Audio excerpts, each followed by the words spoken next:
Dans une grande ville où l'apparence dicte souvent la valeur perçue d'un individu, un homme âgé franchit un matin les portes d'un prestigieux concessionnaire automobile de luxe. Il portait un manteau élimé, des souliers fatigués, et un chapeau froissé. En quelques secondes, son sort était déjà scellé dans les yeux du personnel. Un pauvre, un curieux, un homme sans importance. On le regarda avec mépris. On le négligea. Certains rirent derrière son dos. Tous, sauf un jeune employé, stagiaire discret mais sincère, qui lui offrit un sourire et une oreille attentive. Ce que personne ne savait, c'est que ce vieil homme était Ismaël Demba, un riche homme d'affaires venu incognito observer, non les voitures, mais les cœurs. Ce qu'il vit ce jour-là allait déclencher une transformation radicale. Cette histoire, en 5 actes, raconte comment un simple acte de gentillesse peut bouleverser des destins, et comment le mépris peut coûter cher à ceux qui l'emploient à la légère. Plus qu'un récit de vengeance, c'est une leçon de respect, une métamorphose silencieuse, et un rappel puissant. Derrière les apparences se cachent souvent des vérités inattendues, et des leçons inoubliables. Ce matin-là, un léger vent d'hiver soufflait sur les grandes baies vitrées du showroom Veritas Auto Prestige, au lieu du raffinement automobile et de l'élitisme assumé.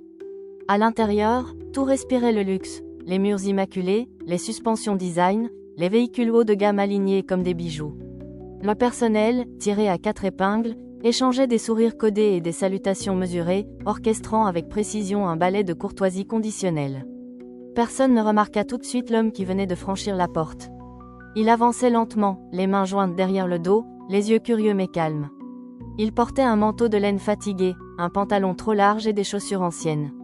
Son chapeau feutre était déformé, et une écharpe grise pendait mollement autour de son cou.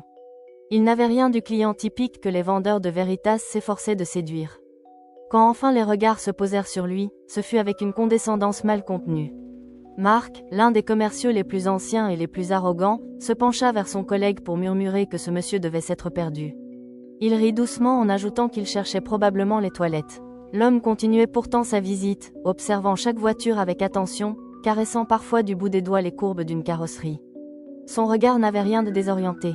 Il semblait lire à travers les lignes du métal brillant comme on lit une histoire ancienne. Personne ne lui proposa d'aide. Les employés, visiblement gênés par cette présence discordante, préférèrent détourner le regard. Une voix, sèche et automatique, finit par briser le silence. La responsable de l'accueil, Élodie, sans même le regarder, lui demanda de ne pas toucher les véhicules. Il se tourna vers elle, doucement, et lui répondit avec un sourire poli qu'il s'intéressait simplement à la finition. Ce sourire, loin d'attendrir la réceptionniste, sembla au contraire la déranger davantage. Aucun des conseillers ne s'approcha. Tous restaient à distance, trop absorbés par leurs clients mieux habillés ou trop fiers pour adresser la parole à un homme qui, à leurs yeux, ne représenterait jamais une vente. Seul un jeune homme bougea. Il s'appelait Samuel. Stagiaire depuis 2 mois, il ne portait ni montre clinquante ni chaussures en cuir verni. Sa chemise, légèrement trop grande, flottait sur ses épaules. Mais son regard était franc, son attitude sincère. Il s'approcha de l'homme avec un sourire timide, et lui demanda simplement s'il avait besoin d'aide. Le vieil homme leva les yeux vers lui, surpris, puis inclina légèrement la tête. Il répondit qu'il ne cherchait rien de précis, qu'il aimait simplement observer les voitures et les lieux. Samuel, sans précipitation, lui parla alors de certains modèles exposés, du travail artisanal sur les finitions, du confort des sièges. Il ne cherchait pas à vendre.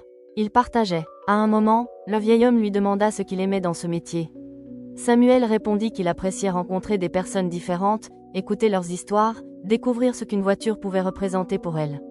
Pas une simple machine, mais parfois un rêve, un souvenir, un pas en avant dans la vie. Il conclut que, pour lui, l'essentiel n'était pas la vente, mais la rencontre. L'homme resta silencieux un instant, puis souffla que c'était une réponse rare. Il remercia Samuel, lui serra la main avec une certaine lenteur, et s'en alla sans un mot aux autres employés. À peine la porte refermée, les ricanements reprirent. Marc lança que le vieux venait sûrement demander un crédit sur son temps. Un autre plaisanta qu'il cherchait une voiture miniature à offrir à son petit-fils. Samuel, silencieux, n'ajouta rien. Il regardait la porte, songeur, une étrange sensation dans la poitrine. Il ne savait pas qui était cet homme. Mais il sentait, au plus profond de lui, que cette visite n'avait rien d'ordinaire. Et il avait raison, car cet homme, que tous avaient méprisé ou ignoré, allait revenir très bientôt. Et sa prochaine venue allait tout changer. 2 semaines s'étaient écoulées depuis la venue discrète du vieil homme à l'apparence modeste. Pour la plupart des employés de Veritas Auto Prestige, cet épisode appartenait déjà au passé, classé dans la catégorie des anecdotes sans importance. Il l'avait rangé dans le même tiroir mental que les visiteurs étranges, ceux qui ne méritaient ni temps ni attention. Pourtant, dans un coin plus silencieux du showroom, Samuel, lui, n'avait rien oublié. Il y repensait souvent, à cette main ridée caressant le capot d'une berline, à ce regard paisible, et surtout à cette phrase dite d'un ton calme, presque mélancolique, une réponse rare. Il ne savait pas pourquoi cela le hantait, mais il savait que cet homme était différent. Que quelque chose en lui avait du poids. Ce matin-là, l'air était lourd d'anticipation. Une visite surprise du directeur régional du groupe Veritas avait été annoncée. Le personnel s'affairait à peaufiner chaque détail. Marc avait ressorti ses chaussures en cuir verni, Élodie alignait soigneusement les brochures sur les présentoirs, et Lefebvre, le directeur de la concession, donnait des ordres dans tous les sens avec une nervosité inhabituelle. Tout devait briller, respirer l'excellence. Peu avant 10 heures, une voiture noire d'un luxe hors norme se gara devant l'entrée. Ce n'était ni une BMW, ni une Mercedes, ni même une Porsche. C'était une Rolls-Royce Phantom, modèle chauffeur inclus. Tous les regards se tournèrent vers elle, curieux, puis méfiants. Ce n'était pas la voiture du directeur régional. Le chauffeur descendit avec calme, ouvrit la porte arrière, et une silhouette bien connue en sortit. L'homme en par-dessus fatigué avait disparu. À sa place se tenait une figure imposante, vêtue d'un costume bleu nuit taillé sur mesure. Une montre discrète brillait à son poignet, et sa canne à pommeau doré ponctuait chacun de ses pas. Ismaël Demba venait de faire son retour. Il entra sans un mot. Les vendeurs le dévisagèrent sans comprendre. Seul Samuel sentit son cœur accélérer. Il reconnut aussitôt le regard de l'homme, même sous les habits du pouvoir. Ce n'était pas un client. C'était l'heure d'une vérité. Lefebvre s'empressa d'aller à sa rencontre, toujours dans l'illusion qu'il s'agissait d'un investisseur important à ménager. Il lui tendit la main avec un sourire de circonstance, l'accueillant comme on accueille un homme qu'on espère impressionner. Mais ce fut Ismaël qui prit le contrôle de la pièce. Il annonça, calmement, qu'il était désormais le nouveau propriétaire majoritaire de cette concession. Il révéla qu'il n'était pas venu acheter une voiture lors de sa première visite, mais observer le cœur de cette entreprise. Et que ce qu'il avait vu l'avait profondément déçu. Les mots tombèrent, durs et froids. Il parla de mépris, d'arrogance, de jugement porté sur la base des apparences. Il évoqua le silence, les moqueries, l'orgueil d'un personnel trop habitué à servir les puissants et à négliger les autres. Il n'éleva jamais la voix, mais chacun sentit le poids de sa colère contenue.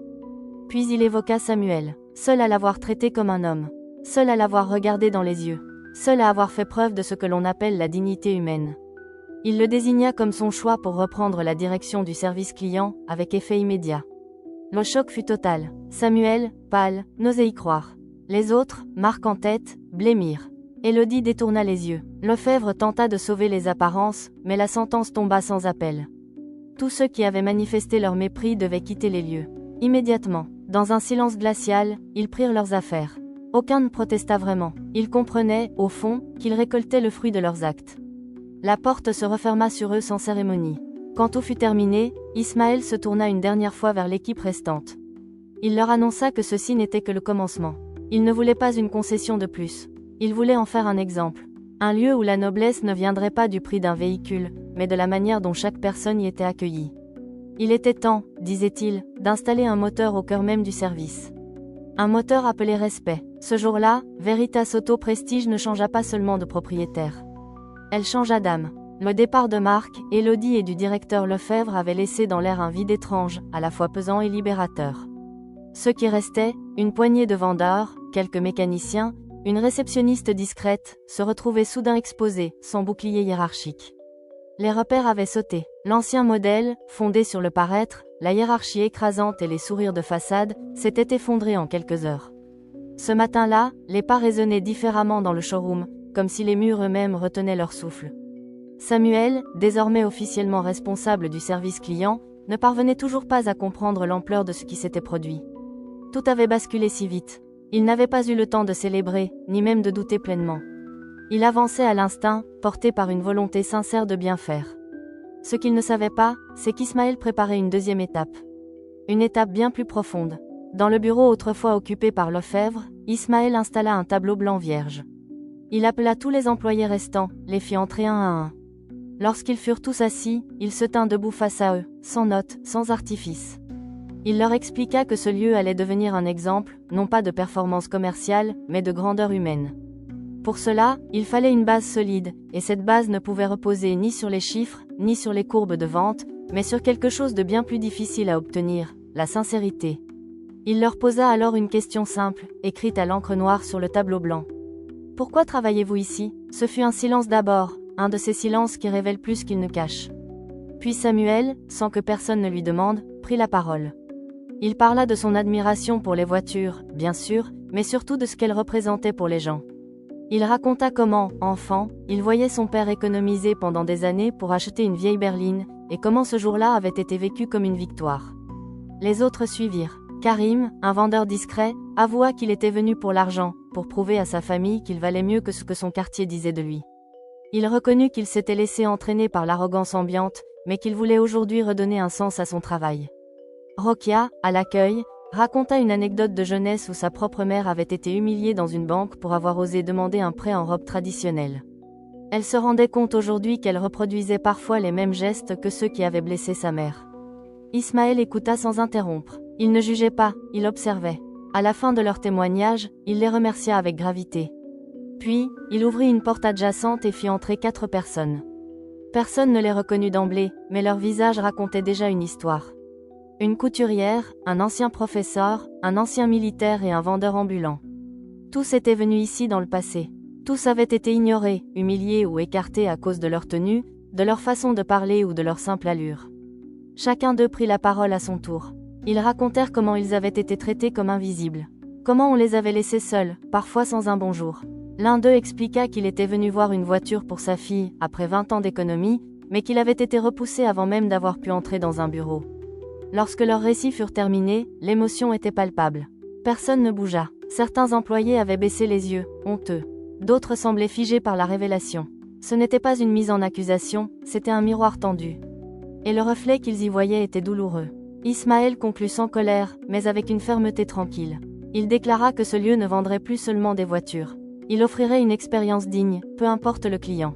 La première exigence désormais ne serait plus commerciale, mais morale. Chaque employé serait formé à la bienveillance, à l'écoute, à la reconnaissance de l'autre comme égal. Il désigna un mur vide à l'entrée du showroom et annonça que l'on y graverait une devise simple. Chaque personne mérite le respect, sans exception. Une phrase qui ne devait pas simplement décorer les murs, mais habiter les gestes. Ce jour-là, Veritas Auto Prestige devint plus qu'une concession. Elle devint un symbole de transformation intérieure. Ce que l'argent n'avait jamais réussi à acheter, un simple acte d'humanité l'avait révélé. Le lendemain de la réunion marquante, une atmosphère nouvelle s'était installée dans les couloirs du showroom Veritas Auto Prestige. Il ne s'agissait plus du calme feutré d'un lieu qui se veut exclusif, mais du silence d'un espace en réflexion. Chaque employé marchait avec plus de lenteur, pesait ses mots, observait autour de lui avec des yeux différents. Quelque chose avait bougé, non dans les meubles, mais dans les âmes. Ismaël n'était pas revenu ce matin-là. Il avait confié la journée à Samuel, qui, bien que fraîchement promu, sentait le poids de cette confiance reposer sur ses épaules. Il n'était pas là pour surveiller ni imposer. Il voulait voir, sentir si la graine plantée hier pouvait germer sans qu'on l'arrose de peur. Les employés s'étaient montrés réceptifs, mais la sincérité ne se mesure pas à l'applaudissement. Elle se vérifie dans le temps, dans la constance des actes. Dans l'après-midi, un message du siège fut distribué à toute l'équipe. Il annonçait une semaine de suspension des ventes, ce qui n'était jamais arrivé dans l'histoire de la concession.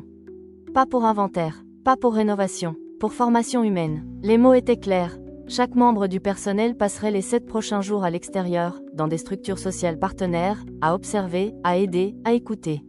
Certains furent surpris, d'autres sceptiques. Travailler dans un orphelinat? Dans un centre pour sans-abri? Dans une maison de retraite? Ce n'était pas dans la fiche de poste. Mais personne ne protesta ouvertement. Il y avait dans l'air une forme de respect nouveau pour ce qui se mettait en place, un désir de ne pas revenir en arrière. La semaine fut intense. Karim passa ses journées dans une cantine solidaire, à servir des repas et à essuyer des regards fatigués. Rokia fut assignée à un centre d'écoute pour femmes victimes de violences conjugales. Elle, qui avait toujours parlé fort pour exister, apprit le silence. D'autres employés découvrirent la lenteur d'un hôpital public, la patience des bénévoles d'une école de rue, l'humilité d'un vieil homme seul qu'on aide à faire ses courses. Pendant ce temps, Samuel faisait le lien. Chaque soir, il appelait ses collègues, leur posait une seule question. Qu'est-ce que tu as vu aujourd'hui que tu n'avais jamais vu avant? Les réponses, d'abord vagues, devenaient plus profondes avec les jours. Ils parlaient d'histoires entendues, de regards échangés, de l'invisible qu'ils avaient toujours ignoré. À leur retour, personne ne marchait tout à fait de la même façon. Certains avaient maigri, d'autres pleuraient plus facilement.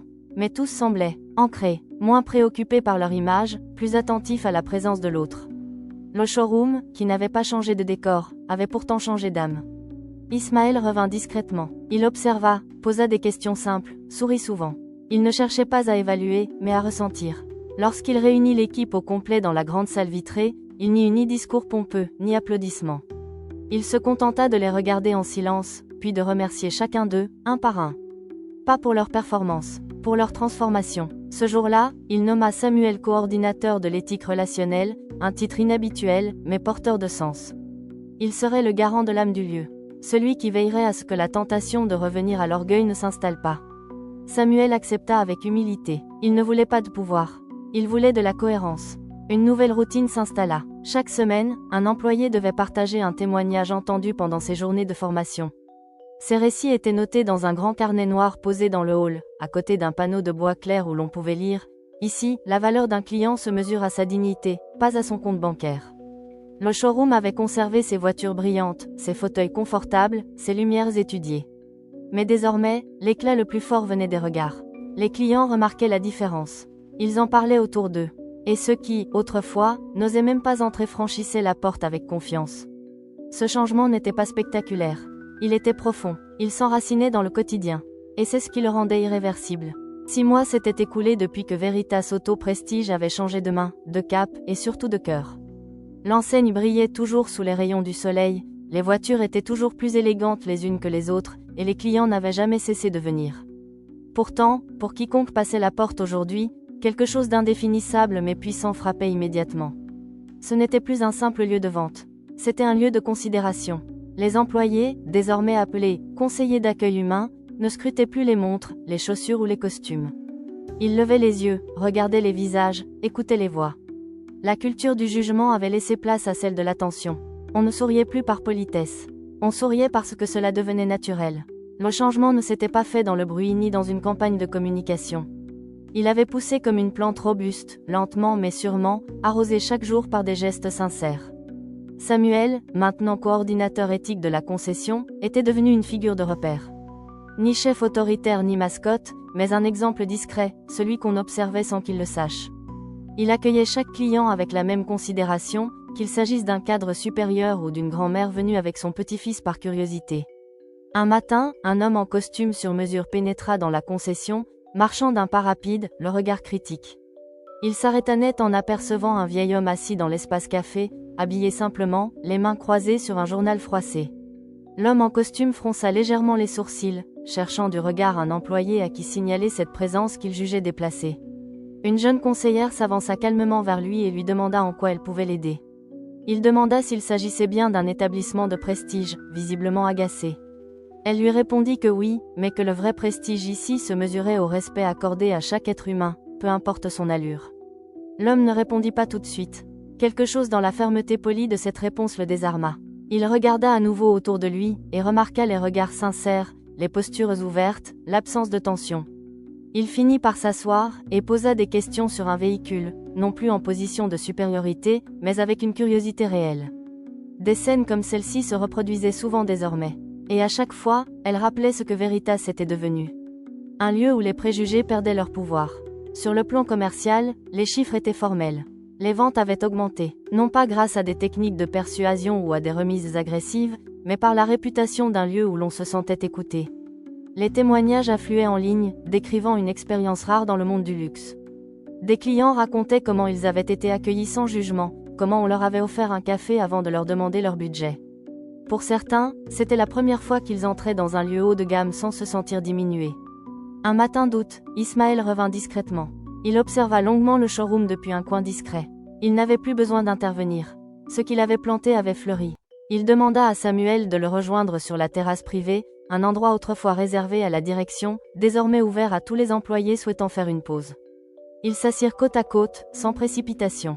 Ismaël parla peu. Il regarda simplement le va-et-vient des visiteurs, les sourires échangés, les petits gestes de considération qui passaient inaperçus mais construisaient une ambiance nouvelle. Il tendit à Samuel une enveloppe sobre. À l'intérieur se trouvait une lettre de nomination officielle. Samuel était désormais nommé directeur général adjoint de la concession. C'était une reconnaissance, mais aussi une mission. Samuel hésita. Il ne savait pas s'il en était digne. Ismaël le regarda en silence, puis lui dit que les meilleurs guides sont souvent ceux qui doutent, parce qu'ils restent humbles. Ce jour-là, une plaque fut installée à l'entrée. Elle n'était pas clinquante, mais posée avec élégance sur du bois clair. On pouvait y lire une phrase simple. Ici, l'élégance commence par le respect. Les clients s'arrêtaient parfois pour la lire. Certains souriaient, d'autres prenaient discrètement une photo. Mais tous comprenaient qu'ils entraient dans un endroit à part. Veritas Auto Prestige était devenu plus qu'une concession. C'était devenu un symbole, celui d'une ère où le luxe ne se mesurait plus au prix des objets, mais à la qualité du regard posé sur l'autre.